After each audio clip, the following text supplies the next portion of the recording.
I applied for this job on Craigslist. It was called Citizen Schools. It was part-time. And I thought, hey, I'm gonna go ahead and interview and I'm just gonna test it. If it works out great, then I'll get my teacher certification and continue in education and be happy for the rest of my life.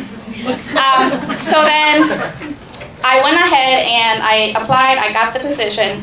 I ended up at Sharpstown Middle School. And I had the pleasure of working with 10 boys and 1 girl. I remember being at the training and they were teaching us, this was when it was OST only, the out of school time only, it wasn't ELT. And they were teaching us at the training, you know, how you have to be consistent, you have to get the kids to line up, you can't, you know, be weak, you can't show them to be weak, especially in the very beginning. I came in the spring semester, so the kids had already had 3 teaching, we call them team leaders, so teaching associates before me. And so, you know, I'm there with the kids and I'm shorter than them. So, you know, it took me 5 minutes to get them from one point to another point.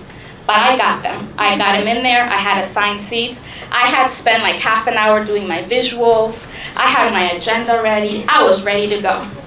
So they're sitting down and then a hand goes up and it's Jocelyn, my only girl. And she says to me, and I said, yes, Jocelyn? Where's Mr. Munoz? Well, he's not here. Well, he was much nicer than you. Why can't he come back? So and at that moment, you know, the first thing that came to my mind was, I cannot believe this little girl. I just spent like an hour, you know, on these visuals, on these agendas, on these objectives, and she's coming over here and she's telling me, where's Mr. Munoz? What I said was, well, Jocelyn, Mr. Munoz is not here, so we have to get started. And that's how our semester started. It was very, very challenging. I had a really hard time with being consistent, but I did it. I met Jocelyn's parents. I would talk to them at least twice or 3 times a month because I needed, you know, that was part of our protocol.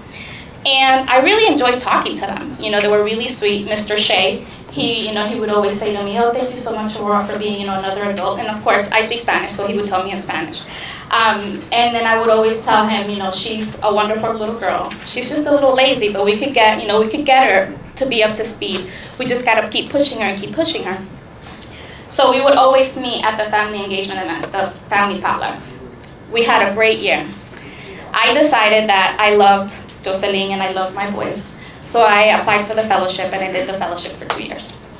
Come my second year of the fellowship, I had a great opportunity and I actually worked for the state office. So I was able to go and visit different schools. And I visited Jocelyn's schools when she was in 8th grade. And I remember I went for the family potluck. And I'm walking in and she says, Miss Martinez!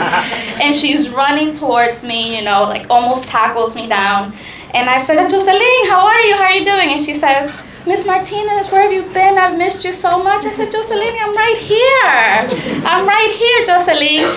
And then it was just so nice to see her. I saw her parents. Her parents got up and they greeted me and they said, she always talks about you all the time, all the time.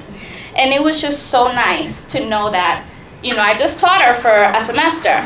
And then I was able to come back and she was still in citizen schools. And she was able to remember our hard struggles. You know, she was able to really just be happy to see me, and it just made my whole year. I continue to be fortunate that when I applied, and of course I love my fellowship, as you can tell, I'm the campus director now. I applied for a campus director position, and I was back at Sharpstown Middle School again. But this time Jocelyn was in 9th grade. So it was beautiful to see her, and see her, you know, at lunchtime, see her, you know, struggling, and I would always tell her, Jocelyn, what are you doing? How are you doing? I remember this one particular time we were trying to get her, this was when she was in the 8th grade, we were trying to get her to go to Texas A&M for AGA, 8th grade trip. And she says to me, well, I don't know if I'm going to go. I said, well, why are you not going? This is a great opportunity. I mean, it's a free trip. Why aren't you going? She says, well, my mom is sick. I said, well, what's wrong with your mom? She said, my mom has cancer. I said, really? She goes, yeah, miss, my mom has been struggling with this for a long time now. And I said, okay, well, would you like me to call your dad or your mom to see if you could still go? You know, it's just a Saturday. It's not going to be very much of a big deal. She goes, well, it's just that I cook and clean for my mom. I said, okay. Well, why don't you just let me call your dad to see what what happened. So I called Mr. Shea and I said, hey, Mr. Shea, it's Ms. Martinez. Mind you, I hadn't been teaching her at this time. I said, it's Ms. Martinez.